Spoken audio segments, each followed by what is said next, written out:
अगर आप लोग इस चैनल पर नहीं आया है तो मेरे चैनल को सब्सक्राइब करें, ज़्यादा से ज़्यादा शेयर करें और रहस्यमयी कहानी को सुनने एक बार जरूर। कालचक्र मशीन, समय के चक्रव्यूह में फंसा वैज्ञानिक, गुप्त प्रयोगशाला और रहस्यमयी मशीन। भारत के एक सुनसान पहाड़ी इलाके में एक गुप्त प्रयोगशाला छिपी हुई थी जिसका नाम था क्रोनो लैब। यहाँ कोई आम वैज्ञानिक काम नहीं होते थे, बल्कि समय से जुड़ी खोजें चल रही थी। इस लैब के प्रमुख वैज्ञानिक थे डॉक्टर नील वर्मा, एक प्रतिभाशाली लेकिन सनकी वैज्ञानिक जो सालों से एक खतरनाक मशीन पर काम कर रहे थे, कालचक्र मशीन। यह मशीन समय को नियंत्रित कर सकती थी, भूतकाल, वर्तमान और भविष्य को जोड़ सकती थी। लेकिन इसकी असली ताकत थी समय को लूप में फंसा देना। यानी अगर यह मशीन गलत हाथों में चली जाती तो पूरी दुनिया एक ही समय में फंस सकती थी। डॉक्टर नील ने अपनी पूरी जिंदगी इस मशीन को बनाने में लगा दी थी, लेकिन उन्हें खुद अंदाजा नहीं था कि यह कितनी खतरनाक हो सकती है। पहला प्रयोग और समय का फंस जाना। एक रात नील ने इस मशीन का पहला टेस्ट करने का फैसला किया।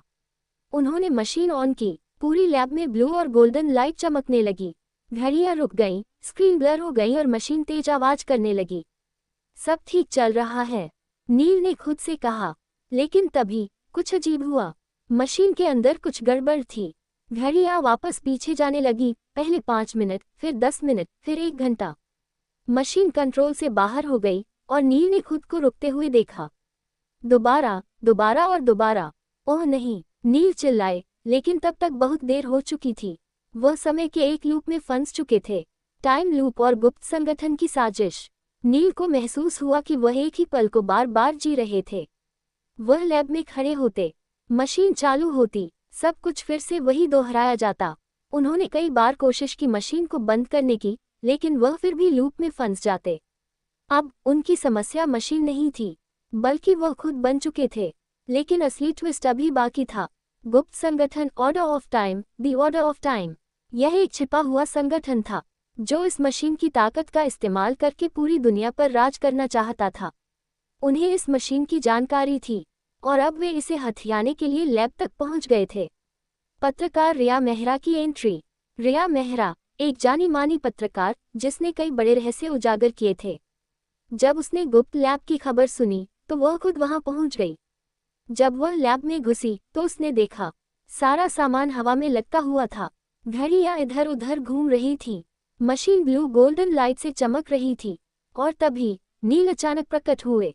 तुम कौन हो? रिया ने चौंक कर पूछा। तुम्हें यहाँ नहीं आना चाहिए था, हम समय के चक्र में फंस चुके हैं, नील ने कहा। तभी एक भारी धमाका हुआ। गुप्त संगठन के लोग लैब में आ गए थे।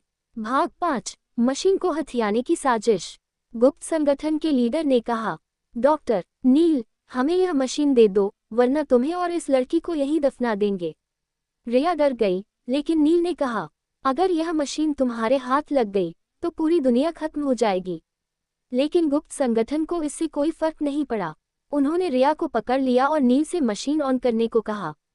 अब क्या करें? रिया ने डरते हुए पूछा। हमारे पास बस एक ही चांस है, नील ने कहा। मशीन को नष्ट करने का आखिरी मौका। नील ने धीरे से मशीन के सेल्फ डिस्ट्रक्ट मोड को ऑन कर दिया। मशीन तेजी से हिलने लगी, गुप्त संगठन के लोग गिरने लगे और तभी एक जोरदार विस्फोट हुआ। टक्कर, बूम, पूरी लैब हिल गई। गुप्त संगठन के लोग वहां से भाग गए, लेकिन जब रिया और नील ने पीछे देखा, मशीन जलकर राख हो चुकी थी। हम जीत गए, रिया ने पूछा। शायद, लेकिन एक बात अब भी अधूरी है, नील ने कहा। योजक चिन्ह, योजक चिन्ह, योजक चिन्ह। भाग 7, अंतिम रहस्य। कालचक्र खत्म हुआ या नहीं?